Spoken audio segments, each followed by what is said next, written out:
This is exactly right. When a charming neurosurgeon rode into Frontier Town selling a persona of confidence and care, patients trusted him. He wore cowboy boots in the operating room and became sought after by patients. He promised to heal them. Instead, he left a trail of broken bodies. This is a story of greed, betrayal, and a fight for justice. Listen to Dr. Death, the Cowboy, wherever you get your podcasts, or binge the entire series right now, only with Audible. Goodbye. Capture your favorite summer feeling with Pandora Jewelry. Discover a collection inspired by the sunshine, freedom, and moments that make the season unforgettable. From sun-kissed metals to personalized pieces ready to be engraved with your summer mantra. Each design moves with you from beach days to golden nights and every memory in between. Shop Pandora Jewelry's new summer collection in-store or online at pandora.net and let your summer unfold. Goodbye. Summer is for adventures, road trips, and adding a whole lot of miles to your car. That's why it's worth stopping at Valvoline Instant Oil Change first. Their trained techs help you get road trip ready with an oil change and an 18-point maintenance check included with every oil change, checking your tire pressure, wipers, lights, and more. Valvoline Instant Oil Change techs complete over 270 hours of training, so your car's in capable hands. Best part? You can stay in your car and you're in and out in about 15 minutes. Valvoline Instant Oil Change. Change wisely. Goodbye.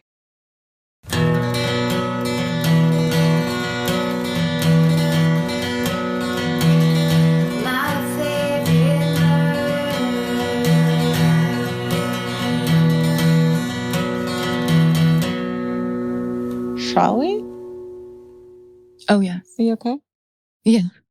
What was going through your mind just now? Oh, I was thinking about my old roommate who used to scream sneeze, and I was getting legitimately angry about the amount of time I spent with people I didn't like in the 90s because I was on drugs and drink. Maybe you were on drugs and drink because you couldn't stand the most of the people you were around. I think that had a lot to do with it. And yet I felt very,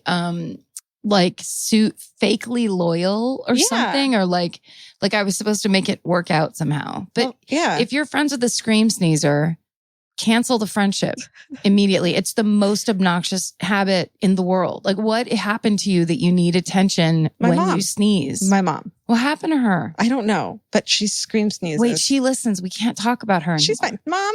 Mom. She knows what she fucking did to me in my life. It is because you know your sneeze is coming if you're a scream sneezer. Yeah.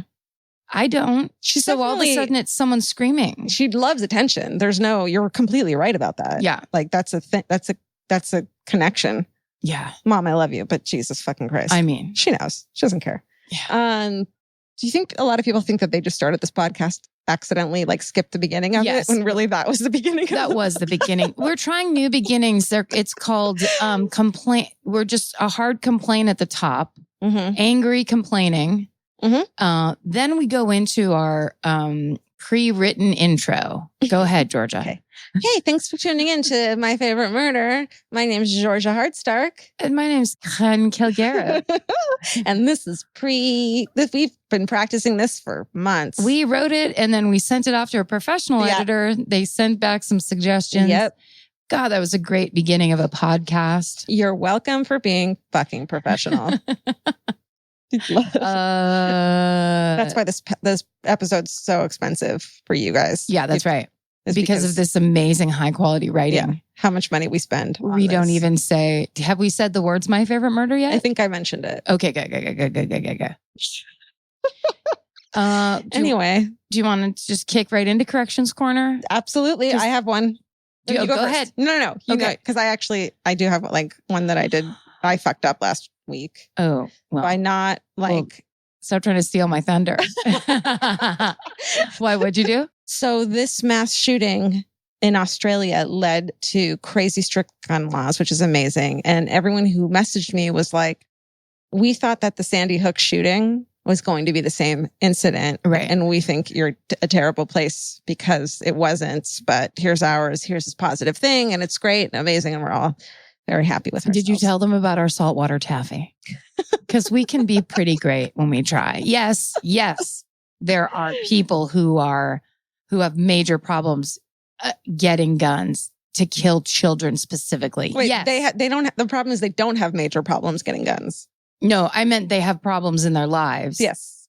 they are getting guns. And however, it's very easy for them to get guns, even though they have major problems. It's totally fine for them to get guns. Let's talk about gun control. Oh, yes. Who doesn't love to hear all about that? All right. What's your corrections corner? Mine is the simple fact that Peoria is not 3 miles away from Chicago, but 3 hours.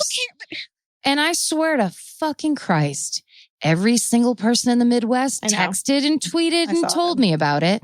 Personal friends, distant strangers, everybody who could possibly say it was like, and they were saying it as if I had said Abraham Lincoln was our first president. Like, excuse me, Peoria is not 3 miles away. Karen, as the other half of this podcast, oh yes, I'm exonerating you from that needing to be a fucking thing for you to apologize for. Sometimes when I'm reading off my Wikipedia printout, my eye will tell me something that isn't there on the page. Sure. That's what happens. And like, okay, all right. So we're in Los Angeles. If someone said that San Francisco is 3 hours from here, would you say no? Would you tell them it's 6 hours? And would it make a difference? No, you know what I would do? I would withhold the true information and then I would gloat. There you go. Yeah. I would say I'm better than that person secretly. Everyone needs just to be more selfish. Yeah, they do. There. Gloat more. Said it. Talk to us less. In episode 35, Karen and Georgia just became real mean. They just became big assholes. It was weird. They went into gun control shit and then they just got rude. And that's when I said, I've had it. Here's a positive. Okay. Because it's not all like that with us. Yeah, I have a positive too. Go ahead. Do you really? Yeah. Well, my positive you know about, but let's fake and pretend like you've never heard this story before. So, Steven hasn't heard it. Steven, I'm not even looking at you anymore, George. Tell Steven. Don't look at me. So, I was doing something, working probably, and then killing time before I had to go somewhere else. So, when I have an hour to kill, I go to J. Crew or some such place where I can get a long sleeve cotton shirt. Real quick, haters. This is not a fucking ad. No, J. Crew has paid us to do. No. We're not sneaking an ad in on you. We haven't done that yet. And we would for the right money. We're blatant. Yeah, that's right. Yeah. They haven't paid us enough to sneak an ad in on you yet. So I go over to the Grove. If you have never visited Los Angeles or not from around here, the Grove is like 3 hours away from Los Angeles. In 3 hours from the heart of Los Angeles is a mall where they basically tried to make it if there was a small town where everyone was obsessed with shopping. And that's what the Grove looks like. There's a train or a trolley or something. Yeah. Gardens. So anyhow, I go into J. Crew, try to get myself a shirt. And the first guy that says, how are you? Or do you need any help? And I'm like, no, leave me alone. And then he asks me again a little bit later. And I'm like, does he think I'm a shoplifter? I've worked retail. Yes. I know what this, you're patrolling me. Yeah. And then finally he came up and he goes, what's your name? Oh. And I go, Karen. And he goes, what's your last name? And I go, what are you doing? Never tell them your last name. And then he goes, are you from the podcast, My Favorite Murder? And I said, like I know. Yes. And then he lost his mind on me. I love him. And he told me, this is the thing that got me. So look, we are having some nice success with this podcast. Yeah. It's very, very exciting. It's very exciting. It's quite bewildering. Yeah. And it's just like it's just weird. Yeah.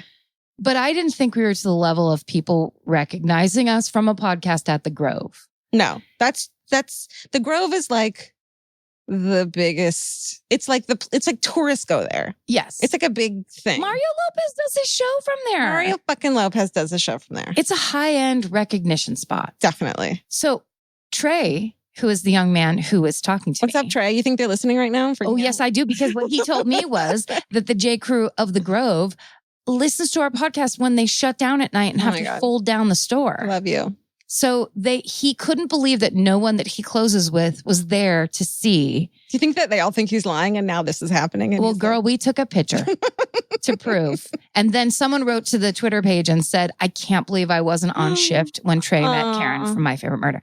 And the whole thing was just this super cute. He was so happy. Aww. It just is so wonderful when to you see told people me that excited. And that was the cutest thing, Steven, is that at one point he was just asking me all these questions and stuff.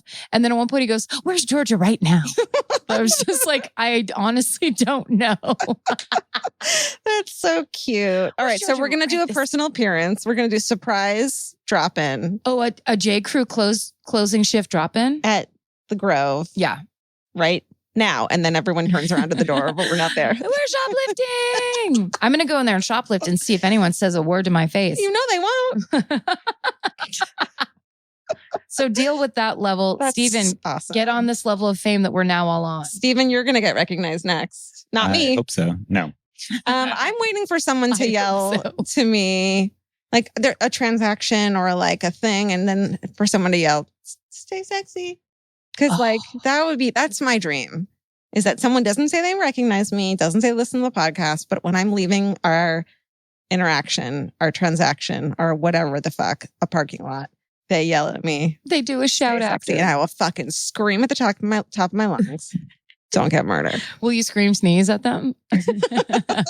At the top of your lungs? At the top of my nasal passages. You know what's funny though? Like my friend Allison Agosti, who I work with. Love the shit out of her. She's the greatest. And I work with her, and I walked into our writer's room the other day, and there's 9 people in there or whatever.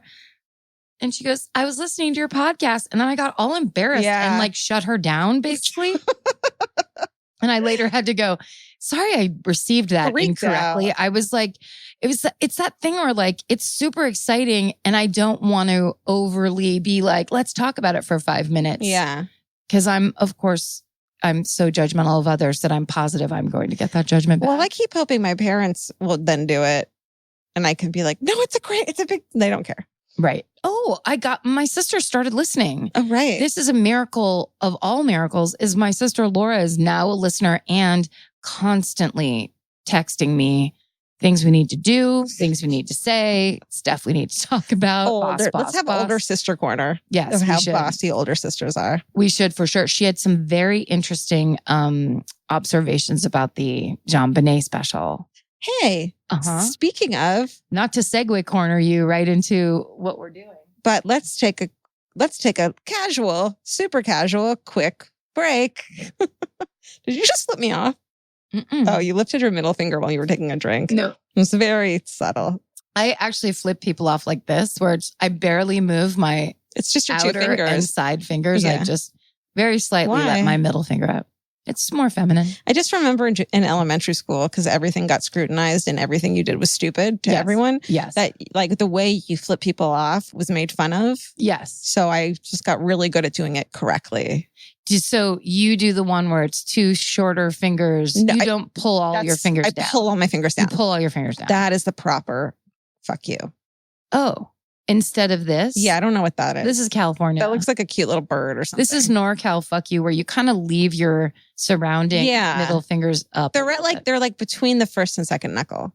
This is so visual that we should not be talking through. I mean, it's insanity. Let's take a casual quick break, and we'll teach each other our middle fingers. Okay. And then we'll come back. And you guys ready for JonBenét? All JonBenét all the time, Benét? It's JonBenét time, everybody. So let's do it. How many... There needs to be a code word for when we're not actually going to take it. Because we always say, let's not do this. Let's take it out. But when do we mean it and when do we not? Oh, you like it almost like a safety. Yeah. What do they call that during sex? Like a safe word? Yeah, because Steven gets confused and he goes to write something and I'll be like, no, just kidding. Leave that in. But I take it as a challenge. Yeah. That's right. Steven is we leave this all up to Steven, and he beautifully edits.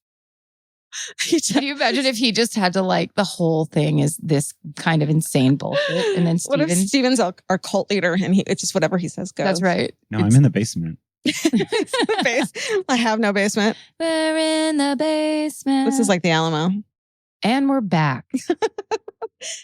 Let's make jokes and stuff and then get into something real fucked up. Well, people have been continually tweeting us since the ads for the JonBenét special started, saying can't wait to hear what you guys say about all this. Me too. Then when I went to a TiVo it the other night, there were 3 choices. I have a question. Yes. Do you still have TiVo or do you just still call it that? I call it that. Okay. That's my verb of that, because I'm not DVRing is stupid. Yeah, no, I'm fine with the TiVo word. I just didn't know if that was still a thing. If I had the actual brand. Yeah. No, I have DirecTV. Okay. If you must know.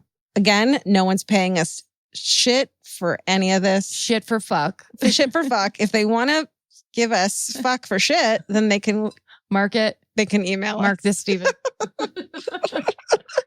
But what's the safe word? Scream sneeze. Just kidding. No. All right. So yeah. There's you had multiple JonBenets. There were 3 choices. Yeah. And then I was like, oh, I don't know. When I am met with that kind of a life challenge, which is choose which the correct made-for-TV docu-series about JonBenét's murder. Choose your own JonBenét. I like totally turn the channel. I'm like, oh, look, Father Brown's on. And then I just watch something. So, I forgot to fucking talk about how obsessed I am with our new I Want Your DNA Inside Me actor. Who? Rami. Not Rahm Emanuel. That's what I was going to say. I know I was too. And that's why I stopped talking. I was like, Karen will get it right. I'm so into Rahm Emanuel. He's so dishonest. It's fucking hot. I've been watching Mr. Rami Robot. Malek. We'll talk about it next time. Okay. But I've been obsessed. Speaking of things I just don't want to deal with, and that's why I watch something is my Mr. Robot. Oh yeah. That's a great show. Dude. All right. So very good show. I feel like we're desecrating the fucking memory of JonBenét by just not taking it seriously. Look, there's no way. First of all, if we're not the first, because watching these specials, for me, one of the overarching feelings was this is disgusting. It's disgusting because they would show these pictures of her that intentionally do not look like a 6-year-old. Yeah. Where you just go, what? The thing that I was surprised that they didn't talk about in at least the CBS one, which is the one I watched this morning on CBS.com streaming, had to join, pay $5.99 for a free membership. What? Again, they're not paying us anything, as you can tell by the fact that Karen had to pay. I had to pay money, and I'm mad because I did it going, I just need to get this taken care of. I'll cancel it later. I'm not going to. No, you're not. In 5 months, I will have paid them like $50 totally for never watching. And they should be paying you to talk about them. How cocky I've become. All right. So, okay. When I joked that it was a choose your own adventure, that is actually completely correct, because I tried to watch a couple of them and every single one of them is so clearly with agenda. Yes. Pregnant with agenda. Yes. And some of them won't, and I won't say who and what, won't show the photos of her as a normal child. Right. Because that doesn't serve what their media message of what they're talking about. There's a video of her that to me, and I wrote in the thing I wrote that like for L.com. Can I plug it? I just suddenly felt awkward about that. Do it. Okay. Get used to it. I'm not plugging it. I'm just how fucking happy I am. And I might cry from like how good it feels, because I started on live journal writing. I'm going to be honest. And I didn't graduate community college. And you wrote 2 amazing articles for L.com that were so readable and so wonderful. Thank you. They're on our Twitter feed if you need to find them. They're great reads. Karen, that means so much coming from you, because I think you're an incredible writer. My friend. And that means a lot to me. And my sister said the same thing. Oh my God. And she's a teacher who kind of can't spell. That means a lot to me. Who kind of can't spell. Now that I know she's listening, I'm going to do stuff like that. I would like to thank the editors of Elle for making me look like I know how to punctuate shit. Apostrophe S's will be the death of me. But they made it not seem that way. Anyways. Oh yeah. In it, I was like, everyone stop and go look at photos of her as a normal kid. Yes. Because it's a different fucking story. And there's this video of her that they show in slow-mo of her mom. It's her as a little kid. It's like a home video. Her mom is scratching the top of her head as she nestles her head into her mom's leg. Have you seen this? No. And it's just so sweet and human and reminds me of me and my mom as a kid. And it's this like goofy, sweet little girl whose mommy is comforting her and doing this thing she probably does a lot, which is scratch her head. You know, we all have this thing. Very maternal, very comforting thing. Now, was this before or after Patsy had dyed her hair blonde? Because I didn't know. I didn't know. I mean, I saw that. That it was dyed. I don't know why. And when the friend in the CBS one, when the friend talks about seeing JonBenét for the first time with dyed blonde hair, and Patsy being like, no, it's just from the sun. About it. She lied about it. But then I thought, if she was murdered when she was 6, she must have had that blonde hair for at least a couple months, if not a year before, which means someone dyed a 5-year-old's hair blonde. Bleaching your hair is disgusting. If you've ever had your hair dyed, women know it's like a very gross, intense chemical process. On a 5-year-old, that's crazy. But in the pageantry circuit, I don't think it's that weird, which she was in. Yes, which is weird.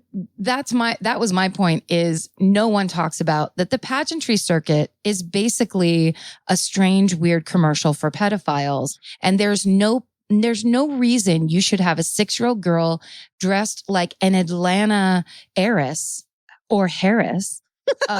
There's no reason we should be seeing a little girl basically cosplaying an adult rich woman. But okay, here's my thing with JonBenét Ramsey and the whole case is that I will argue the opposite of anything that's argued. Yes. Because there's such a huge argument, because there's never going to be any conclusions. Yes. And every single piece of evidence, and I wrote some of them down, has an argument for the other side. Right. Exactly. And that's what I kind of love about this, is because I really don't like being like, this is my opinion and here's the argument why, and I won't listen to you and your opinion. It's like, I'm not doing that. Not you. No. I mean, like any other debate that people have. Right. No, exactly. I don't mean you. When people absolutely decide how they feel and won't come off of it. No, I agree that in every other way, except for it unnerves me how normalized the pageant system is, where it's only little girls. But that's the thing, is that it is normalized for certain people, including Patsy Ramsey, who was a pageant queen. And they're from the South. Yes, true. It wasn't that weird to her. It wasn't like she was in her mind abusing this girl and dyeing her hair. It was like, I don't think it's necessarily abuse. I just think you're putting shit on a child, a little girl, long before she needs to be dealing with it. I completely agree with all of it. I just don't. It's just like when people present, not you, when it is presented that there is proof that this is why she was murdered by the parents and how fucked up these things were. I just don't think they are. Like a lot of them aren't. No, I'm not arguing that the pageants prove they did it. I'm arguing that dyeing a 6-year-old's hair shows very bad decision-making skills and just a weird. Yeah. But these are people that, like, I also didn't know they had 2 of their own planes. I didn't know they were the level of rich that they are. If you're arguing that dyeing a 4-year-old's hair blonde is proof that this parent doesn't have the child's best interest in mind, and therefore it makes sense why she would have been part of maybe the murder or the cover-up, then I agree with you. Yeah. That makes sense to me. Yeah. Man, should we get into this? Yeah. I'm sorry to tell you, we're in. Do you want to start, or should we? Are we starting now? Steven, hit play. Can you delete? Oh man. I mean, okay. The CBS thing. And one of the rules on our Facebook group is don't talk shit about other podcasts. That's right. And the hosts of the CBS show have a true crime podcast. Oh, I didn't know that. Yeah. Steven, why don't you go ahead and look that up? If you don't mind. I just think, so I liked them a lot, and I think they had the best interest, and I think they're integrity-based people. I just think that the moment you are clearly going for a certain, what's the word? Agenda, an angle? Yeah. You can't, like the moment I saw that John Ramsey was being interviewed for one of the documentaries, I was out, because he wouldn't agree to do it unless the agenda wasn't pro him. Yeah. Yes, that's right. So what did you think about Burke Ramsey's interview with, I didn't watch it. I watched clips. Oh, on Dr. Phil? Yeah. I didn't watch it either. But you saw that he was smiling through a lot of it. Yes. I think that Burke Ramsey might be on the spectrum. That's what I thought too. I don't think it's fair to. I don't think smiling is fair. Isn't a sign of anything. No, that's nerves. Yeah. Here's the thing. If you have been around TV or done TV, I've watched a lot of people act super weird on TV. Yeah. Especially, I don't know, was that whole thing pre-taped? Like there was no audience when he was talking to Dr. Phil? Or no audience. Yeah. And I think I said this before, but the reason I didn't watch it is because I have a friend who's a producer on it, and she was like, nothing came of it. They didn't reveal anything. So then I was like, oh, it's boring. But then a bunch of people started tweeting at us of like this behavior and all this different stuff. It was definitely weird behavior, but I don't think it was indicative of someone who was guilty or innocent, or you can read anything out of it. Was it weird for a person that has 2 planes? I mean, like, this is a person that's lived in the world. Literally never done an interview before in his life. No. And probably never had to really be in the world in a real way in his life. And so I think the reason this whole interview happened is because they somehow knew that the CBS documentary was coming out that kind of pointed towards him. So this is like a quick, fuck, let's get this out before that comes out. So he maybe didn't even want to do it.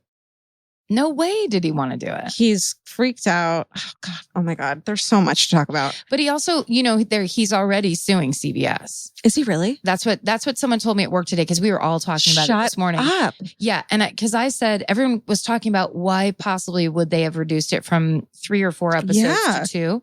And I was saying it could have been a thing where they let them do it, but they said, because I'm obsessed, of course, with the pageant part and the, and any kind of it felt like they just dismiss any kind of sexual molestation or anything. They just dismissed it out of hand, which seems very unlikely to me. I wrote that in the Elle article that it's like, oh yeah, I'm ripping you off from the Elle article.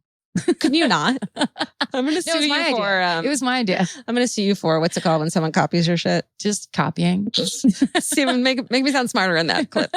All right. Okay. Here's the stuff. Looking for the button. I know.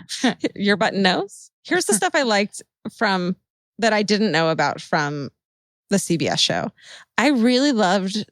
I love handwriting and linguistic analysis. I think it's fucking fascinating. Yeah. The fact that someone pointed out that no one would ever write that they were a small foreign faction. Yes. You make yourself seem bigger. You don't seem like you're a small little group of people. Yes. Very interesting. And also no one calls themselves foreign. Right, exactly. And if you are a band getting together right now and you don't name yourself small foreign faction, you're a fucking idiot. I'll murder you. Yeah. Punk rockers, get it together. I know that there was like all those things about the phrasing and the like, and sorry if I'm jumping on this on yours, but I was freaking out when they got to the part where the ransom letter quotes Speed. I didn't know. Dirty Harry. Dirty Harry. It's just like so if this is Patsy and John and they're covering up, the one theory that they were really shoving in your face on the CBS one, if that was true, then they really think that they're so much smarter than everybody else. Yeah. That they can add in lines from the movie Speed and have nobody catch on. They absolutely do. Okay, really quick. Steven was like, brought his phone over to me to show me a thing that I'd asked him and I completely forgot what I had asked him. So I was like, what is he? I don't remember what okay. The podcast that the hosts of the CBS show do is Real Crime Profile, which I listened to. It's a great podcast. Oh, okay. Yes, I agree. You know what? So let's start. You ready to start? What is your theory? Like overall, like what's your favorite theory? Oh, I think it was Burke. Okay. Summer means a whole new world for your feet. They're walking more, sweating more, and going barefoot all day long. For summer feet that need real comfort, there's Bombas. Bombas has a whole line of sport-specific socks for golf, yoga, the gym, and every kind of runner. They also make soft, supportive compression socks that are especially great for summer travel. Bombas sandals and slides are made from super lightweight, cushy, waterproof EVA foam, so they feel incredibly comfortable. And the best part, for every item you buy, Bombas donates an essential clothing item to someone facing housing insecurity, with over 200 million donations and counting. I wore my Bombas compression socks on the plane ride to and from Italy. And listen, I'm a girl of a certain age at this point. It needs to be done. And I felt so comfy and so secure with my cute little Bombas socks. So head over to bombas.com/MFM and use code MFM for 20% off your first purchase. That's BOMBAS.com/MFM, code MFM at checkout. Goodbye. In the summer, healthy habits are easy to keep until you leave the house. You walk out the door and the next thing you know, you're barefoot and feral in a gas station candy aisle. That's why Kachava makes it easy to maintain your routines. Kachava is an all-in-one nutrition shake, and now it comes in new travel packs. Every packet gives you a simple shake with protein, fiber, vitamins and minerals, greens, probiotics, omegas, electrolytes, and more. They're easy to toss into a bag, easy to take on the road, and a simple way to stick with your normal wellness habits, even when your schedule changes. Man, that Kachava matcha in the individual packs is like my dream snack. It's exactly what I need and want in between the like not great meals I'm eating for lunch and the snacks I would have had anyways that are terrible for me. Like this is something I feel like I'm treating myself when I take. You're treating yourself to vitamins, fiber, all these things that your body really wants and needs and kind of craves that it does seem like it takes a big effort to get. So now you're getting it all in one packet and in a little drink you like. Take your daily ritual with you. Go to Kachava.com and use code MFM for 15% off your first order. That's Kachava, KACHAVA.com, code MFM. Goodbye. If you're always on the lookout for a great audiobook or just want help figuring out what to listen to next, there's a podcast you should know about. It's called Earsay, the Audible and iHeart Audio Book Club, hosted by Cal Penn. Each episode takes a closer look at some of the most talked about new audiobooks on Audible, spanning a wide range of genres from sci-fi and literary fiction to rom-coms, thrillers, and comedy. Cal is joined by guests who dig into what these stories are about, what makes them stand out as audiobooks, and why they're connecting with listeners right now. If you're looking for your next listen, this is a great place to start. Listen to Earsay, the Audible and iHeart Audiobook Club on the iHeartRadio app, Apple Podcasts, or wherever you get your podcasts. Goodbye. How do we think? I think Brooke got angry and I don't think he meant to do it. No, I don't Hurt either. her.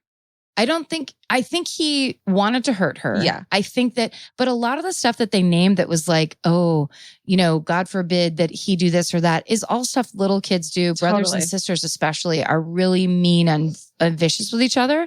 So like a lot of that stuff didn't freak me out because it's like, yeah, you hit your brother or sister with a piece of train track or whatever. My sister and I I've talked about it before, getting into fights where you're being beaten with a remote control and shit. The first time I got punched in the stomach was when I was like 5 by my sister. Yeah. Like that. Standard fare. Because you, as a kid, you don't know how strong you are. You don't know how much it hurts. And you're angry. Yes. And you have no parental supervision. Yep. I wrote in the article that our friend Kat Solon, her brother bears her childhood teeth mark scar on his body because they were so angry that they did that. Like you just get angry at people. And also it's the thing of, if he did that and he was super angry, and it does make sense that she's the little princess that gets all of the mom's attention and he was older. It would have been different if he was younger, but he's older. So he was used to having all of her attention and then that got kind of redirected, which is very painful and awful. If he already was having a little bit of like developmental, or if there's just some issue with like, he's a little slow or he's a little bit emotionally off, whatever it is. Yeah, which a lot of things I read say he was a little bit of a weird kid, which I mean, I grew up with a weird kid. I understand that they're weird. Yeah. Yes. That doesn't mean they're, Here's the thing my sister said. She texted me and said, the thing with the feces is really bad. That's usually a sign of sexual molestation. I know. The wetting the bed thing. So JonBenét wet her bed regularly. They said Brooke might have too. That to me is hard because I wet my bed later than I should have. I did too. I sucked my thumb until like 2nd grade. I was never molested. Right. So you can't just say that definitively. No. But the shit thing. Shit is a much bigger deal because even when you're little, you don't, it's not natural to, like, it was as if they were saying, and I don't know any more than what they presented on that. Yeah. But it was as if they were saying he like would shit on her stuff or he would like wipe shit places. And my sister has been a grammar school teacher for over 20 years. Yeah. And she has a master's degree in developmental education or whatever. I'm not exactly sure, but I'm a big fix fan. that in post. Fix her degree. But essentially, this is what she does and deals with kids a lot that are going through this. And she was just like, that's bad. That's the worst thing she heard in the whole thing was anytime a kid is like got his hands in shit and he's not a baby. Well, she had, this is the thing they revealed in the CBS thing, is that she had a grapefruit-sized shit in her bed. Right. That sounds painful and fucked up and not normal at all. No, like he was collecting it or... No, that she just saved having to go to she was so uncomfortable going to the bathroom that she waited until she was in bed. Oh, I thought he put it there from what...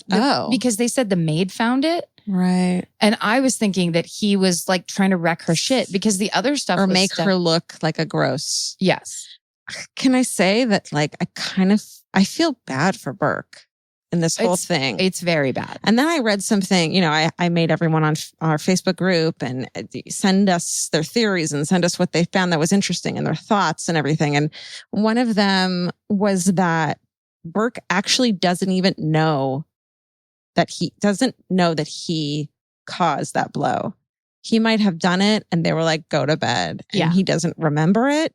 He maybe somewhere deep down does, but he doesn't know that he put that whole thing into action. I feel bad for this kid who clearly has some issues. I think he knows something though, because remember that interview he has with the cop and he won't say the cop's the pineapple. like, what's in the bowl? And he just won't say it. Like there are those weird things. He goes, oh. So in the CBS documentary, they show clips, which is like, I could watch this for hours of Burke being interviewed by a psychologist or social worker like when he was a kid. Yeah. The only time there was 2 times they let him be questioned.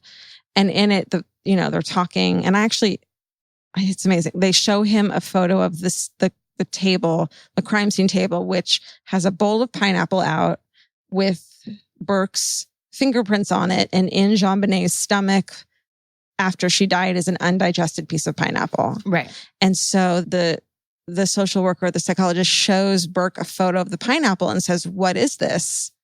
Or shows him the bowl of pineapple. And he says, I don't know. It looks like cereal or something. And he says, well, what could that be? And then Burke goes, oh, like he knows not to say what it is. Yes. That's weird. But it's like a little kid thinking he's outsmarting someone. Yeah. And there's you're watching from this camera overhead. He also is in a very weird physical position in that chair. He's very weird physically. He's very antsy in a weird way. Yeah. But he gets down on all fours when he's looking at that picture. And I understand it's like a kid's way, like almost like child's pose. Yeah. But to me, in that situation, it gave me the creeps. Like it was just weird. He was very stilted in his voice, but he looked incredibly comfortable. Yeah. It was almost like chill. He was chill. It was weird. So like my theory, in my mind, the mastermind of this whole fucking entire thing, which is that Burke unknowingly hit her over the head or threw a flashlight, someone mentioned maybe he didn't actually like hit her. Maybe he threw this flashlight at her. Yeah. And this happened and it was staged. In my mind, the mastermind of the whole thing is not Patsy, who is just being thrown out of the bus fucking completely in this whole thing. It's someone who's still alive. And so I'm scared to... It's John Ramsey. It's John Ramsey. I really think John Ramsey is the fucking entire mastermind because... And another thing I was thinking too is that like their interviews post right after what happened are creepy and fucking weird. The CNN interview? Yeah. All of their like them calling the press to give an interview. And you had mentioned it before that when someone asked Patsy, who's clearly on fucking Valium. Yes. She's on so many pills. Yeah. They ask her, do you think it was an outside intruder? And she's shaking her head no with her eyes closed. And the minute John says yes, she starts to nod yes. Yeah. She goes into this weird circle and then tries to like... Yeah. But she also she's doing a lot of like long blinking. Yep. And it's almost like she just she just wants to disappear. Well, here's what I think. Okay, I definitely think Patsy wrote the note, the ransom letter. It's not a fucking note. No, it's a 4-page letter. I think Burke accidentally hit her. I think they conspired to cover it up, maybe with John being the mastermind. Right. I think he took her downstairs, JonBenét's body downstairs to, make it staged as a kidnapping. And I don't think Patsy realized the extent of how he covered it up. Right. I think she thought he'd put a pillow over her face. She thought she would be suffocated. But when Patsy found out the extent of what he did to her body, I think then she still had to go with it. Yeah. I think that's why she was so freaked out by it. I don't think she was like horrible. Do you know what I mean? Yes. And that's a horrible idea. Like just that you would be put in that position as a mother. Yeah. The one that gives me more comfort because it's so much less tragic and it's based on that 911 dispatcher who suddenly was under a gag order for years and never talked to anybody. And no one ever tried to interview her? But here's the thing that's weird to me. No one ever tried to interview her. And she wasn't under a gag order. So when was the gag order lifted that she can be talking on this? I don't think it ever was. I think she was just like, all right, she's clearly no one's for it. I think once they exonerated the Ramseys, it was just gone. Well, what was interesting to me is she said that moment where Patsy thought she hung up the phone. Okay, I never knew about that either. That Patsy makes this 911 call, which I didn't listen. I, of course, heard snippets here and there, but I cannot listen to it. It's horrifying. Well, and especially because it's bad acting. I from that alone, if you just made me guess off the 911 call, I'd say they're complicit in some way. But that Patsy thinks she hangs the phone up and then they're recording what's happening in their kitchen and the 911 operator is on the line listening and trying to listen. Okay. Yeah. And the one thing that 911 operator said was her tone once she was like so hysterical and get someone here, get someone here. Who are you? Don't hang up the phone. Right. When your child is missing and that's your lifeline, hanging up the phone is crazy. And then B, her vocal tone changes immediately to the point where that's what gave that 911 dispatcher the creeps. Because she's hysterical, she's freaking out, she's not answering the 911 dispatcher's questions. The minute she says, "Who are you?" she clearly says, she clearly states her name, everything, "I'm the mother," and clearly gives an answer. Yes. Suddenly the hysteria isn't so out of control. And it's true that I like this in the CBS documentary where they said you don't hang up on a 911 call. No one does. No one hangs up. It's your lifeline. That was the coolest part. I mean, I understand. Look, this is just like Jack the Ripper where there's so many experts now and there's so many theories that it's just out of control. It's never going to, I don't think it'll ever be solved. I don't know, unless there's something gets dug up, like literally or, some hidden thing. I didn't hear at the end of the 911 call to hang up what is purported to be said. By who? By anyone in the family. I believe the 911 operator when she says, I thought I heard Patsy say, I called the police. Now what? Yeah. That sounds more believable to me than when they did the whole gimmick of slowing down the 911 call and slowing down what people heard in the background and whose voice is whose. You hear what you want to hear. Yes. That's very true. And also that part was ludicrous because, it was just TV. I mean, that's the part where I was just sitting there going, oh, they're really trying to stretch this out. I bet you when they cut that other stuff in the other episodes, they had to go back and fill time or something because that was so ludicrous. First of all, every sound editor in the world would watch that and just be like, these are the people I hate working with. Totally. You don't have to tell me that we need to go back and reduce the noise because clearly that's until you can hear what people are saying, we have to keep on trying to clarify the clip. Yeah. Like that idea that they were sitting next to that man going, bring this down and bring this up. Where it's just like, the guy actually knows how to use the machine. And the moment someone tells you what they're hearing, you hear it too. Of course. Even if it's not there. And especially with something like this, where it's like, you're hearing Patsy Ramsey's voice. You're hearing John Ramsey's voice. Yeah. But at the same time, what they're arguing by hearing Brooke Ramsey's voice at the end of that is that he wasn't in bed. And I have a lot of problems with the idea that he was in bed through that whole time. Because why, when you just found out that your child is kidnapped and gone, would you let your other child be somewhere else? You would grab the other child and make sure they're by your fucking side the whole time. That's the first thing you would do. The first thing you would do. Yes.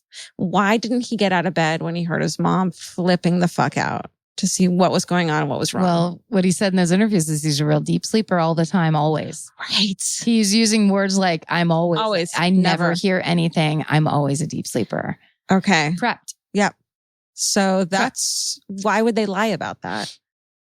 Because they're lying. Because the whole thing is bullshit. And I mean, I agree. That kind of thing where the 911 dispatcher heard things that even if she didn't hear exact words, she was talking about the vocal tone changed. So she knows that Patsy thought the phone was hung up and suddenly the act was dropped. Shit. And that's what she was hearing. Maybe she got the words wrong or right. We don't know. But that in and of itself. Also, when Burke goes, what did you find? Right. that little quote, which you can hear pretty clearly, but it's like, it's such a weird little voice. Like you don't hear, what did happen? He doesn't sound scared. No. He doesn't sound upset. He sounds like someone that's going through that with not a lot of emotion. Okay. So why would, let's say that they all had something to do with it. She wrote the the ransom letter. Why would they call 911 immediately without getting rid of the body in the morning? Like, why wouldn't he have taken the body out and disposed of it? I mean, who the fuck knows? Because I think it's still their daughter. So they're not going to leave their daughter at the garbage dump. They're not going to stick her in a dumpster or hide her under a log or some horrible thing. But they'll put a paintbrush up her area? Yeah, but I don't think they did that. If they didn't talk about that in the CBS thing. But why would he do that?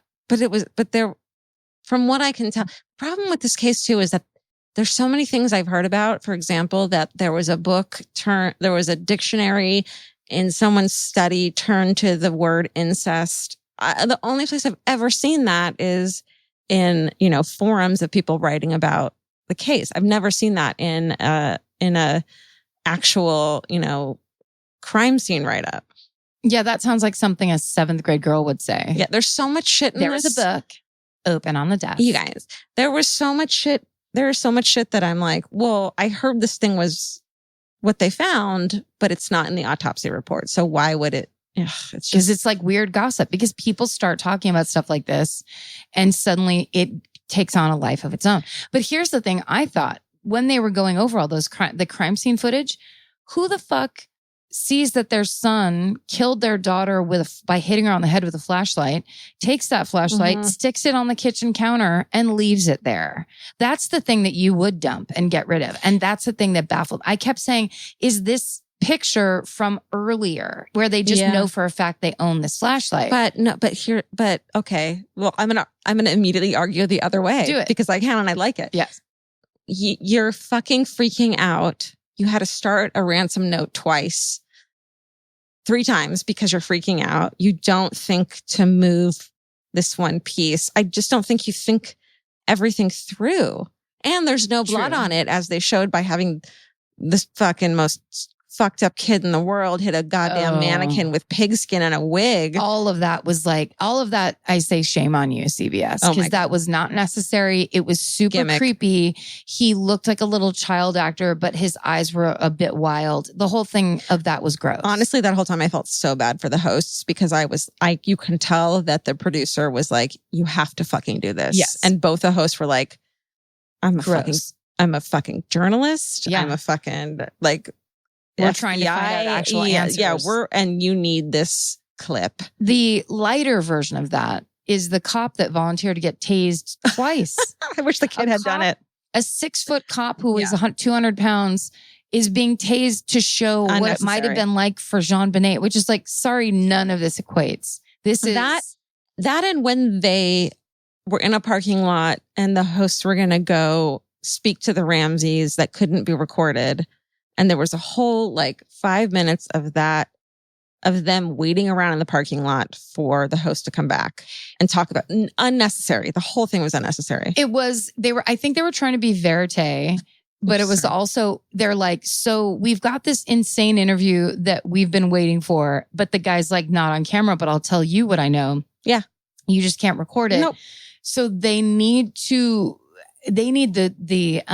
what do you call it? They need the authenticity of the fact that they got this huge get of an legitimate interview. This is legitimate because we're actually speaking to them. It also shows to me, as a person that's worked in TV for a long time, the run and gun style where you have to make up solutions on the fly.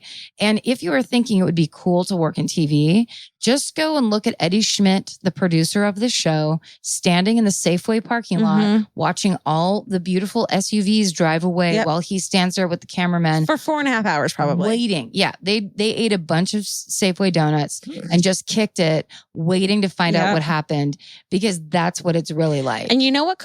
Okay, here's a fucking thing. Maybe they did talk to the fucking whites on camera, and the whites said the same thing they always say, very fucking, bullet pointed, and it wasn't as interesting. And so they said, let's pretend like they wouldn't speak to us. Yes. Is that a thing? Well, yeah, because the thing that I was shocked by, another piece of information, was that Fleet White wrote an open letter telling John Ramsey, you need to cooperate with the police. Totally. That's crazy. The Whites came over the morning of the murder. Yeah. They were the first group of people call there. After the phony 911 call. And Fleet White was with John Ramsey when he found JonBenét's body. I wonder if those two people feel used as fuck. Well, they were. Yeah. They were. Because that's another thing they talked about is that's a very common thing. Invite someone in to witness you finding the body. You don't find the body alone if you've done it. Yes. You bring people in to witness. Yeah, that was fucking fascinating. Yes. There's a lot of like, if you choose to look at it through this one angle, right? Which I think we should do the opposite in a minute too. I think we should look at it from an intruder angle. But in that way, a man who has two planes, first of all, sidebar, for millionaires, a millionaire's house is kind of a shitty house. Like it was clearly pre the declutter trend of the mid 2000s because there was so much shit everywhere. And it was like, there was like fake autumn leaves that were plastic in a drawer that was hanging down from the top of a like tacky as fuck shelving system. It was like, what? Sorry, you're rich. What is this house? And when they went to like open JonBenét's bedroom door, there were all those hand marks on the outside. Did you see that? Like a finger marks or like kids grabbing the door. It just was like, it was weird to me. And this whole time when they say her body was found in the wine cellar, I'm picturing a wine cellar. No, that was the most depressing, creepy room I've ever seen. It was a cement room where they threw old shit and maybe kept some wine. I don't know. But like the whole thing was, there was a lot of cognitive dissonance. Can I tell you, when they were doing the like walkthrough of it, I was thinking, I watch a shit ton of HGTV, and the whole time I was like, well, you take down this wall and you'd open the basement up. And so it could be like a man cave, and it'd have an open concept thing. And this spiral staircase is so dated and unnecessary. Like the whole time I was like thinking of the Property Brothers being like, you take this fucking wall down. The spiral staircase, it looks like something that would be in my hometown in a house that was left over from 1965. Like it is so weird and tacky. And like, if you've ever gone down one of those metal spiral staircases in a house, it's so... It feels like you're going to die the whole time. You're going to fall fucking face forward into the bar that's on the next spiral. It's so weird. That whole part. But I guess my point actually was super rich people like that are kind of, they're the people, they don't even fly first class. They don't fly commercial at all. Oh, right. They get their own fucking They have private planes. They're private plane rich.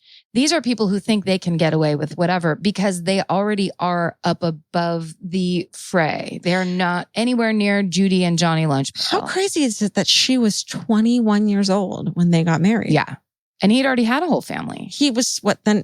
I think he was like 16 years older than her. That means he was like in his late 30s. Yeah. 21-year-old girl that he marries. Yep. I mean, we've all met 21-year-olds. They're fucking idiots. Yeah, even that seems uncommon these days. Like 21 is a bit of a throwback. So he marries this trophy wife. They have a trophy daughter. Man. And a third place son. All right. Their house was ugly. Terrible. I liked that it was told that 76% of the ransom note was bullshit. Erroneous. Yeah. Too much. All you needed was these 4 lines. They're selling. They kept saying the phrase, they're selling. They're selling it. Yeah. That there didn't need to be blood from the blow to the head, even though they showed it in the worst way possible. That was interesting. Also, so you see this ransom note letter. It says, don't call the fucking cops or we'll behead your daughter multiple times. Yes. The first thing they do is call the cops. Yes. Why is that? You know your favorite summer clothes by what actually makes it into your suitcase. Find the outfits you'll wear all season long at Quince. Quince's 100% European linen pants, dresses, and tops are the pieces you'll reach for all summer long. They're lightweight, effortless to style, and they start at just $32. Their denim is soft and comfortable, and their organic cotton sweaters are perfect for layering when evenings get cold. Quince's beautiful 14-karat gold jewelry adds a subtle finishing touch. So I just went to Italy, and you bet I brought my 100% European linen scoop neck midi dress along with me in the color of floral waterfall, and I wore that thing all over Italy. It was like the perfect day to night. It just looked so pretty. And I felt like I looked sophisticated while still being comfortable. Make your summer wardrobe feel easier. Head to quince.com/MFM for free shipping and 365-day returns. Go to QUINCE.com/MFM for free shipping and 365-day returns. Quince.com/MFM. Goodbye. If you're always on the lookout for a great audiobook or just want help figuring out what to listen to next, there's a podcast you should know about. It's called Earsay, the Audible and iHeart Audio Book Club, hosted by Cal Penn. Each episode takes a closer look at some of the most talked about new audiobooks on Audible, spanning a wide range of genres from sci-fi and literary fiction to rom-coms, thrillers, and comedy. Cal is joined by guests who dig into what these stories are about, what makes them stand out as audiobooks, and why they're connecting with listeners right now. If you're looking for your next listen, this is a great place to start. Listen to Earsay, the Audible and iHeart Audiobook Club on the iHeartRadio app, Apple Podcasts, or wherever you get your podcasts. Goodbye. Capture your favorite summer feeling with Pandora Jewelry. Discover a collection inspired by the sunshine, freedom, and unforgettable moments that make the season so special. Whether you're planning a weekend getaway, gathering with friends, or simply soaking up every sunny day, Pandora Jewelry offers meaningful pieces designed to celebrate your unique story. From sun-kissed metals that catch the light beautifully to personalized pieces ready to be engraved with your summer mantra, every detail is crafted to help you express yourself with confidence and style. Explore charms, bracelets, rings, necklaces, and more, thoughtfully designed to complement every adventure and occasion. Each design moves with you, from beach days and road trips to rooftop dinners, golden nights, and every memory in between. Layer your favorite looks, mark life's meaningful moments, and create lasting reminders of a season you'll never want to forget. Find the pieces that reflect who you are and where this summer takes you. Shop Pandora Jewelry's new summer collection in-store or online at pandora.net and let your summer unfold. Goodbye. Even if, because they wrote the letter and they know it's not actually going to happen. even if the letter wasn't, even if they didn't do it and the letter was found, they still made so many mistakes, and it was still a fake ransom note. No matter, that's what's so hard about it, is no matter what, it was a fake ransom note. Yes, that's 100% true. So it's hard to be like, who wrote this ransom note? You can't be like, but it was a fake ransom note, so the parents did it. No, the ransom note was fake no matter what. Yes, there's no small foreign faction. No. Kidnapping, and the kid was already dead. Yes. In the basement. Right. So it's not like, and you clearly didn't bring this. If the ransom note had been brought in and then she was found dead, it would have been like, oh, they meant to kidnap her, but it didn't happen. Right. Also, the point they made very early, and that is like, to me, the proof of almost everything, is you don't kidnap a 6-year-old girl out of a millionaire's house and ask for $100,000. That's insane. The dumbest fucking part of it, where it's like, you have a living child. It's millions. You ask for millions, and you know this person's a millionaire. They talk about him. They talk about him as if they know him so personally. Well, they say a couple things in it. They say that get it out of your account, so they know that that's how much that he has, at least that in his account. Yeah, not get the fucking money, no matter what you can do. Yeah. The other thing is, get a big enough, quote, attaché case. Who gives a shit what size bag? Get a brown paper bag. You don't need to tell this person that. Get this much money, period. Yes. Well, that's clearly someone just thinking way too hard about this. And also believing their own shit. Like, that's that thing where instead of having the self-consciousness to go, is this believable or whatever? It was just like, sit down and have a creative writing session. Yeah. And saying, get some rest. This is gonna be complicated. It's like let's just say it was Patsy writing this thing. She sat down at a desk. Patsy, she started out. But he might have been dictating. He could have been dictating. Let's not forget her handwriting. She was a journalist major too, so she knows how to write. Yes. Could go on, sorry. No. But it is just that idea of like, you get started, you're already got the adrenaline running, some insane shit. You're in a surreal place anyway. Then you just start kind of going for it, where you're quoting speed. Yeah.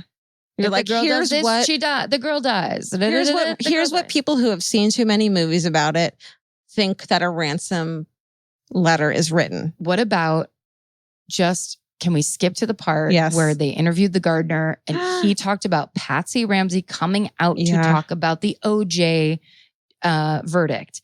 That part, I was like, I don't care what else happens in this thing. The idea that there's a first person eyewitness talking about Patsy Ramsey's reaction to OJ. Which is that you can get away with murder in America. Yes. But there was also it was that, but then it was also just the general kind of mashup of like, this is like pop culture gone mad on my TV right now. It's interesting how much the Simpsons had to do with this murder, like how much they were affected by each other. And, I was reading some of the movie quotes and how similar they were. And there were also people online who are fucking brilliant, interesting people who say, here's when this movie showed in Boulder, like near the date of her murder, like the night before one of the movies was played on TV. Oh my God. November 29th, this movie was played on TV in Boulder. Brilliant. It's really fucking interesting. See, that's the shit. Like that really is it's the wave of the future. It's people, armchair detectives, web sleuths, man, who are going to solve the big stuff. Totally. Because that's the kind of stuff that, like if cops and all those cops that talk, like that one investigator that quit because he was like, this is disgusting. Loved seeing him young and then seeing him interviewed. He was hot stuff. Super fucking hot. He was hot. And also just his like burning sense of justice was delicious. Oh my God. And he was just like, I want him to win. Yeah. And it's that thing of like, well, he quits. So then nothing goes forward. But then it's like, or he stays and goes insane or takes the fall or it's just or hates himself for the rest of his life because he didn't do anything. Right. Quitting sometimes is like the only way you can show how passionate you are about something. Right. It's a real political statement. And if he was told this has become a political situation, then he has to be political too. You just have to play on the playing field. Well, them saying that everyone voted to indict the Ramseys for having some hand in JonBenét dying and the fucking police chief just being like, no, thanks. Giving a news conference that they're not doing it. Now, one of the very first last podcast on the left episodes I listened to on your recommendation was their JonBenét Ramsey. Is it two-part? Yes. Last podcast on the list has a two-part JonBenét Ramsey episode that is fucking incredible. So thoroughly researched. Yeah. It's so awesome. But one of the, to me, most fascinating parts was them talking about how John Ramsey is a millionaire because he's got this computer programming company or some computer something company, but that they don't really know what it does. It has a government contract, I believe they said. And he makes millions of dollars a year, but they can't really figure out what he does. We got to ask Mr. Robot. That's right. Keeps coming back. Mr. Robot got to shut him down. And then we got to go to Rahm Emanuel and be like, what the fuck are you doing later? Happens and are you doing later? But I just thought that was I love that theory because I love there is some bigger thing at work that's keeping the district attorney of Boulder underneath John Ramsey's thumb. Why does he have that much power aside from just money? There's got Boulder. Well, this is so dumb, but since watching Mr. Robot, hacking emails seems like a very easy thing to do. Yes. Hacking fucking internet searches. You have some shit on someone and so you think he did that to them and just was maybe they have some shit on the fucking chief of police, Sure. Emails. I mean, let's go to the fucking obvious. Child pornography. Right. Anything. Yeah. And he knows about it before even the police would know. Sure. That's fascinating. I liked how they jump straight to Patsy as an MK Ultra robot. Yeah. I wrote let's go back to my Elle article. I wrote in it that how beautiful would it be if it was MK Ultra or if it was. God damn it, Steven. The moment I said MK Ultra, Steven's phone started barking. And it's like the MK Ultra. The government's trying to shut us down. We don't give a fuck. We're talking about it. Steven, you're fired. Steven, no, you're not. Steven, you're rehired at a higher rate. Elvis, you're in. Yeah, I would love it if it were that simple, that beautiful, and interesting, and not awful. But the reality is, like, parents kill their children more than strangers kill their children or kill people's children. Yes, It's always from the family. That's it. That's the first place they look for a reason. It's usually an inside job, and it's also the darkest choice. So it's the biggest bummer that most people don't want to look at at all. I know. Because it's that's horrible. anybody. It's horrible. Yeah. It's hard to find them. Actually, I was looking for them today, but the initial press interviews with John Ramsey, which you can see in the CBS doc, are cold and creepy. Yeah, he's a real creeper. I don't think that necessarily, like, as people have said about many people in this series, like, I think we're just learning now how people grieve, what they look like when they're under pressure and all this stuff. And I agree with that all completely, but this is fucking goodbye. Let's move on. Yes.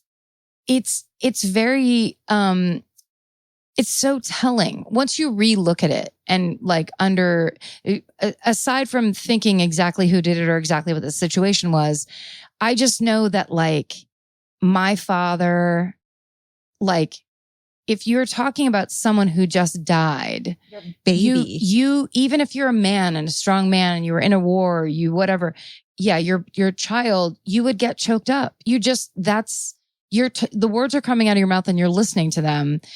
If you have a total disconnect, then you give a great press conference. Can I say, let's impart a personal part of this because people fucking love that. But when I was like 13 and on drugs and like a really bad kid, and one night I just didn't come home and my sister had dropped me off somewhere and I just went out with my fucking punk rock friends and my parents called the police and were freaking out. And my brother later said to me, like when I finally came home and I just been on drugs all night, was like, and he lived with my dad. He said, I heard dad in the other room weeping, And my dad's not like that. Right. And that was one of the things that made me stop doing drugs. Yeah. It's the thought of my dad weeping at me just not being home. Right. So the fact that he's just, I know we all react differently. Yes.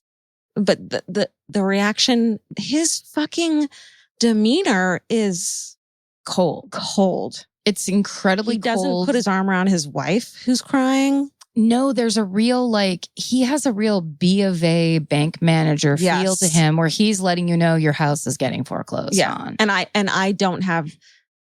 have shut myself off from other people's emotions for so long that I just don't care. Well, and also he's in business mode where this is an emergency. All the emergency cord got pulled and now that's the mode he's in. And he's completely compartmentalized all of everything. The emergency garrote got pulled. Oh, dude, that thing is such a bummer. I think he was in the Navy. Is that true? He worked for a small foreign faction in the Philippines. Is that true? And their SBTC has something to do with the Navy. Is that true? It's absolutely Victory is signing things. Oh, I wrote a thing. Is signing things victory with an exclamation point from the Navy? Because that's so stupid.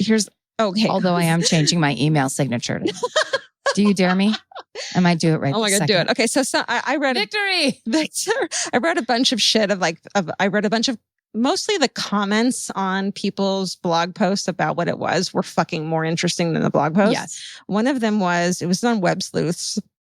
Someone said, on your phone keypad, the number corresponds with 3 or 4 letters. Look for SBTC. The numbers are 7282. 7282 corresponds with PATC. Pat C. Don't underestimate us, John. Use that good Southern common sense of yours. It's up to you now, John. Victory for Patsy. I know.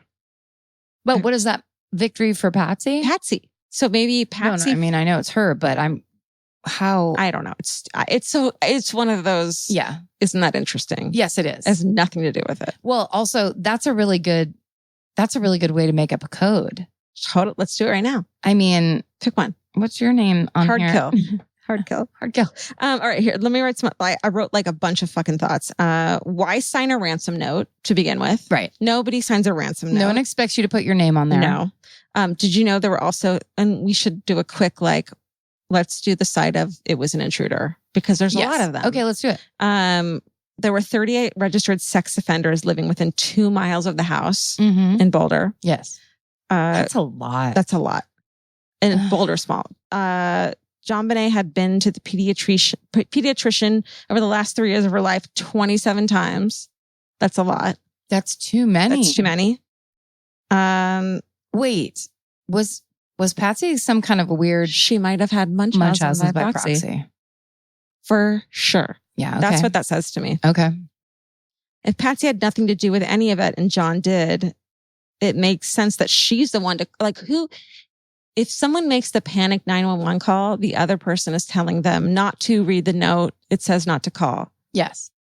So one way or the other, you know what I mean? Like she's being manipulated. Right. Yeah. I think Patsy was manipulated this whole time. Maybe she knew some things and so she couldn't tell the truth. Yes. I think that's what it looked like in that CNN interview where she's got pill eyes and she's going, I love my daughter with her eyes closed. Yeah. Yeah. I think that she maybe knew some of it and agreed to it and didn't realize the extent of her husband's fucking awfulness. But also that idea that she would be telling, she said, if we live in Boulder, which she said the phrase, if we live in Boulder, which I wrote down, don't they live in Boulder? I would tell everyone in Boulder. If we live in Boulder. And she says, I tell my friends.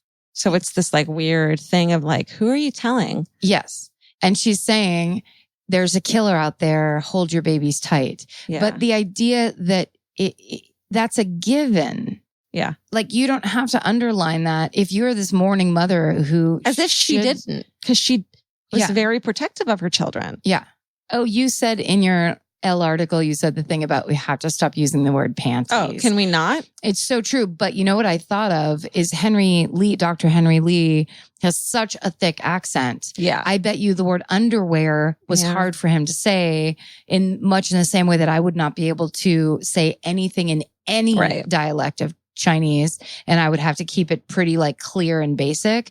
That's what I thought of is like, I bet panty is easier to hear than any kind of I do feel bad I felt bad that whole time that that they thought he needed to be subtitled. He did need to be subtitled. Did he? Yes, 100%. I never knew what he was saying. Okay. Because I was doing stuff around the kitchen, then I would have to turn and look back. Oh, I always feel bad for people who get subtitles who don't really need to. I feel like it's like negging them. It is. It feels. Well, that's very American. I think that's like, it feels like on the surface shameful. But the first thing I thought of was if I were in China, I wouldn't be subtitled. Sure. I wouldn't be appearing because I cannot speak. You're right. And I have a little bit of high school French. Yeah. But only about 5 words. Instead of trying to speak in French, you would be like, can you just fucking subtitle my English, man? Yeah. Yeah. Yeah. I'm just going to talk. And then you subtitle all of it because, And I mean, that guy also, on top of that, I was going to say that thing about the panties. And then I'm like, wait, is that racist? Is that problematic or whatever? And then I'm like, this man is such a famous and prolific and legendary forensic pathologist. If you don't watch true crime shit, you wouldn't know that Dr. Henry Lee is someone that we all fucking admire. He's everyone. The minute he's in on it, you're like, oh, this is legit. This is legit.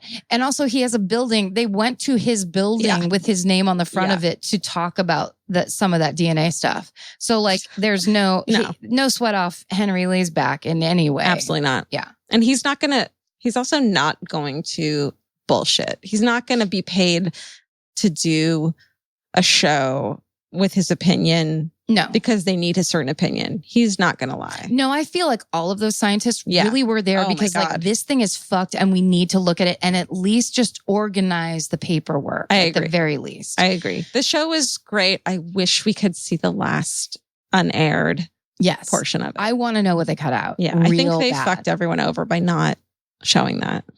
But I wonder if it was stuff that Burke Ramsey's lawyers were like, go ahead and air it. We'll own CBS in a year. What I was thinking is that the 4 bias docuseries before it covered so much of it already that were like, you know what? We don't need to add this. Maybe except for, well, I have to see the other ones to know. Yeah. But I don't know. I mean, because their whole thing was like, we're going to discover all this stuff. And we're Werner Spitz. Oh God, I love him. He has a straight up Peaky Blinders haircut. If you watch Peaky Blinders, that's the same hair. The second I saw him, I was like, oh my God. Love him. Picture him and Henry Lee putting a house together. And there's when people stop being polite and start being real. Like, that is my dream. And then there's just they just get every morning they wake up and it's, instead of Tyra Mail, it's like a fucking corpse and they have to figure out what happened to it. Tyra Mail, it's a corpse. Oh my God, how great would that be? I mean, we should just start our own network, I feel like, because also Warner Spitz guesting on Peaky Blinders. Oh, gorgeous. He could be the German Irish guy that comes in and just points some stuff out. Listen, Emmys next year, we're there. Sure. We're winning all of them. We'll go down to the Shrine and stand around near that Burger King. Sure. I'll get a fucking Rent the Runway dress. Yeah, the whole thing actually made me think of all of those other cases where the more people talk about it, the more people hear bullshit, the more we talked about the John Mark Carr theory where he had confessed to being her killer while he was in Malaysia somewhere. Right. To get out of being in jail because he's child molester who had gotten arrested for, I think, child sex tourism and knew that if he went to jail there, he would just die in a pit somewhere.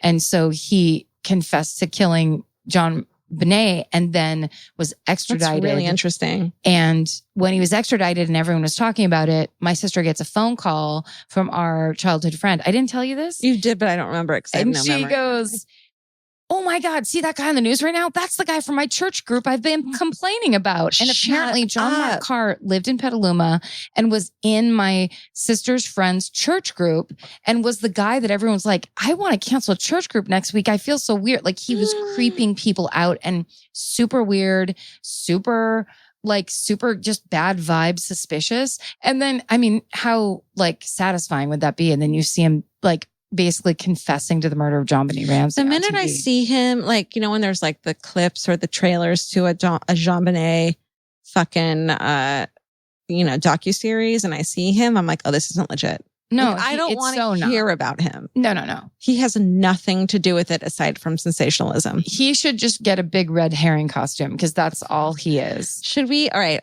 I'm going to read a couple things.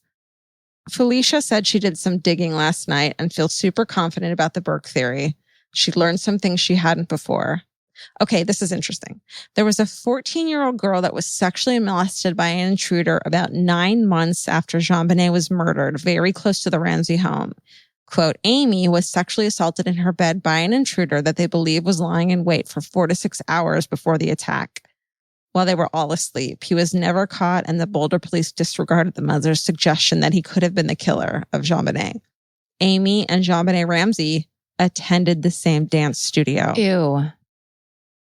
There are a lot of... Okay, so the fact that they had a walkthrough of their Christmas decorated house, the Ramseys. Yeah. What was it, a couple days before the murder? What, was it a public walkthrough? Yeah. Oh, I didn't know that. When you do a haunted house for Halloween. So anyone could have been in there. And the theory is that while the Ramseys were at a Christmas party that night, someone fucking came in, broke in, knew someone who had a key, got in and hid and waited. Yeah. Totally possible. And then there, depending on what side you want to argue, either the window in the basement had no leaves where someone scooted in or had an undisturbed spider web. Yeah. Where that would have been disturbed if someone had scooted in. Everyone who has a fucking definitive answer about this needs to stop it because there's not one.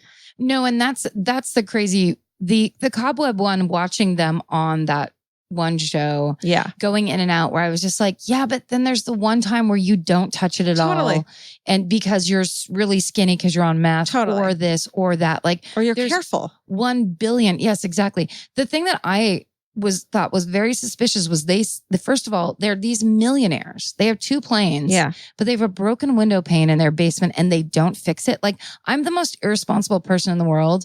And when I broke my kitchen window, I fixed it within 3 days. Yeah. Because it's your house. Yeah. And it's an open window. Yeah. Like, it's unsafe. It's glass. And then there was somewhere in that where John Ramsey said that they left it like that because he locked himself out a lot. Right. Which is insanity. The fact that he admitted to that being his fault, I thought was very weird. It was super weird because to me, it's like, oh, are you trying to justify if there's some latent print somewhere? Because it doesn't even, get a hide key. There's 1 million things, especially as a millionaire, Fake that you rock. could do. Man. Yeah.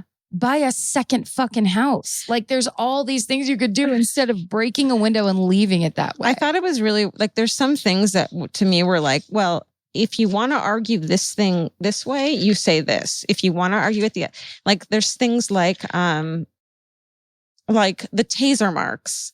If you want it to be an intruder, it's taser marks. If you don't want it to be an intruder, it's Burke's toy train track marks. Yes. Every piece of evidence can be argued either way you fucking want it to be argued. I did think it was interesting when they argued that tasers don't put you to sleep. They actually like get your adrenaline going and like zap you and make you scream. Very much awake. Yeah. That's an interesting thing. I think that could point to this super shoddy police work of these weird assumptions where it's like they were actually measuring it and being like, this doesn't even fit a taser shape. It doesn't. I think the thing for me, all right, let's do our big conclusion. Great. I think because I'm so tired. I'm so tired too.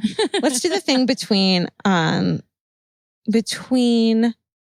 think the ransom letter and the 911 call and what happened between when the cops came and her body was found, put down, and then I think those things all over the house by neighbors and friends and picked up DNA all over the carpet. And I think those things are the most telling more than anything else. And the pineapple, but also, and I think those things all point to it. Inside job.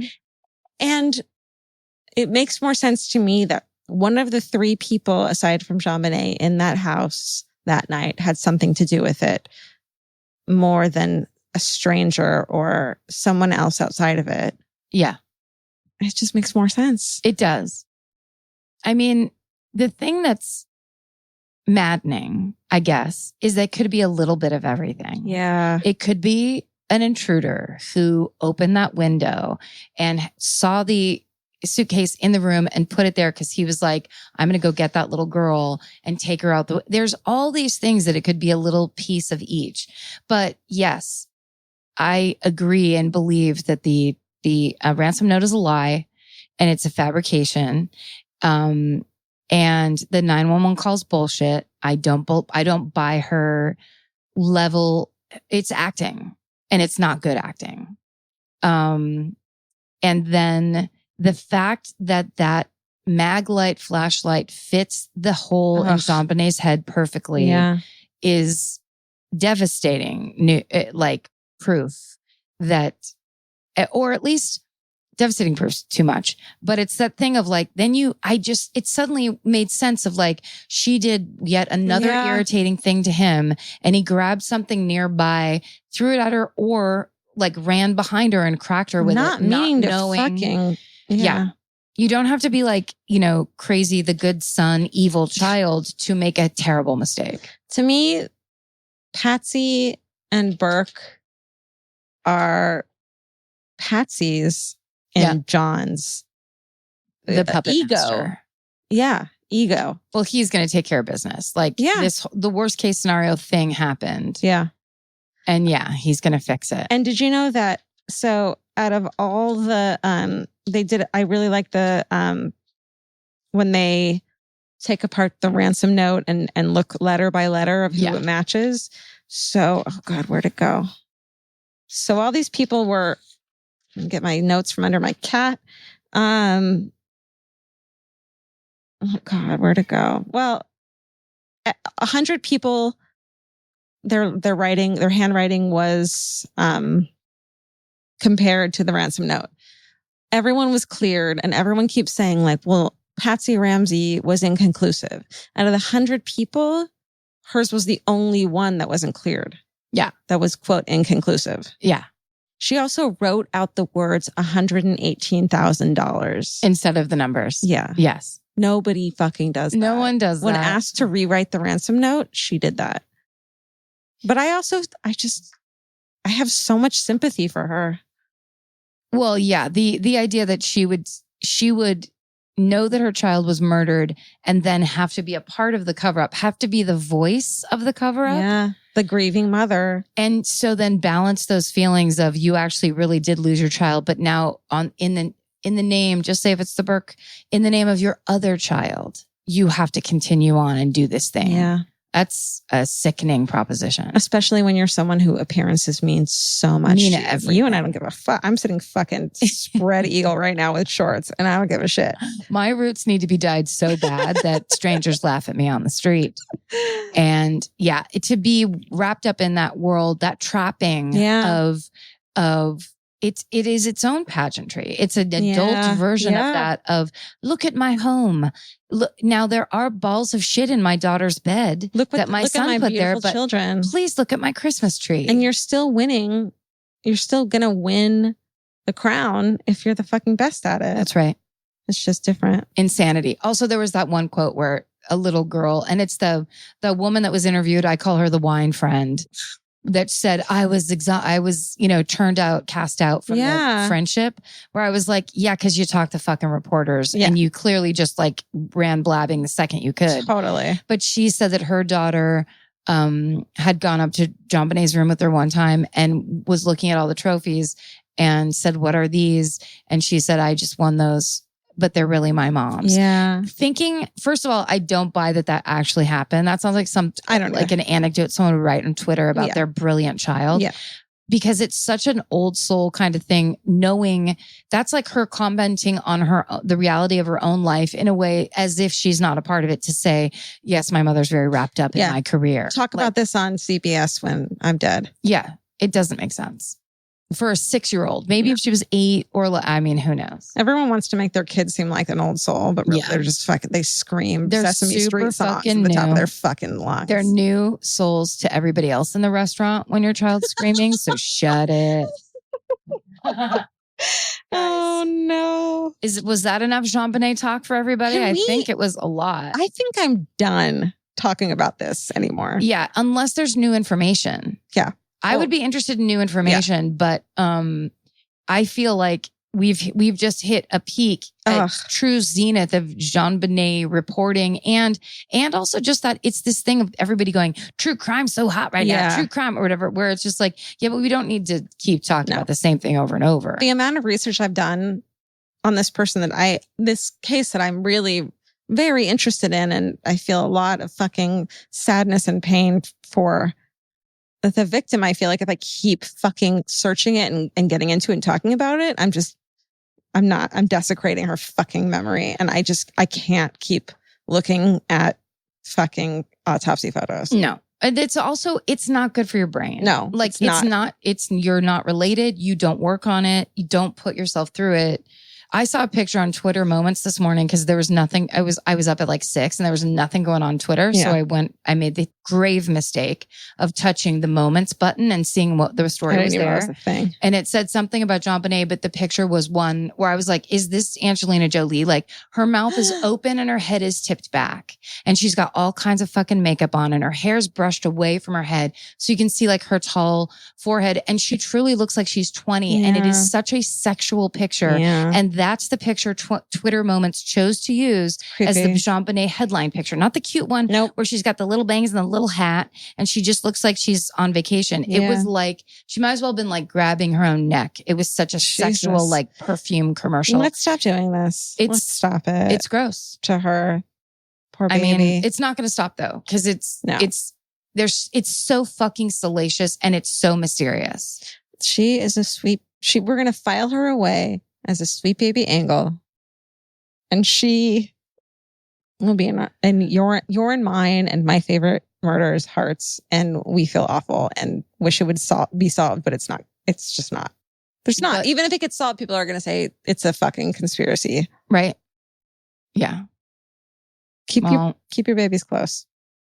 And keep your foreign factions even closer. Dude.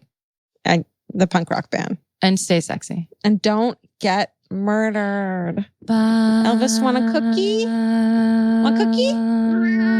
Want a cookie? Good boy. This may surprise you, but clothes that feel good and look good don't have to be mutually exclusive. Designs that make you feel as good as you look is what Hill House is known for. Hill House Home invented the viral nap dress. Hill House makes fun, versatile fashion that elevates your look. I now own 3 nap dresses. I love them. They're so comfy and cute. Pockets for days. You know. Get 15% off your first order of $100 or more at hillhousehome.com with code MFM15. That's MFM15 for 15% off at hillhousehome.com. Goodbye. While the world watches the stars at the FIFA World Cup, Hyundai has its eyes on the next generation of talent. The future soccer stars who are already turning heads at age 14. Because next doesn't wait for an invitation. And Hyundai doesn't either. Hyundai has always moved the future within reach. Hyundai did it by making advanced safety standard on every vehicle. And by engineering EVs with ultra-fast charging capability. And Hyundai continues doing it every day because the future isn't some far-off concept. It's already here. Next starts now. Hyundai, an official partner of FIFA. Goodbye. If audiobooks are your thing, or if you've been meaning to listen to more of them, you should check out a podcast called Earsay, the Audible and iHeart Audiobook Club, hosted by Cal Penn. Each episode spotlights standout audiobooks on Audible across all kinds of genres. Sci-fi, comedy, romance, thrillers, and more, with Cal talking to guests who help break down what makes each story worth listening to. It's a fun, easy way to discover your next great audiobook. Check out Earsay on the iHeartRadio app, Apple Podcasts, or wherever you get your podcasts. Goodbye.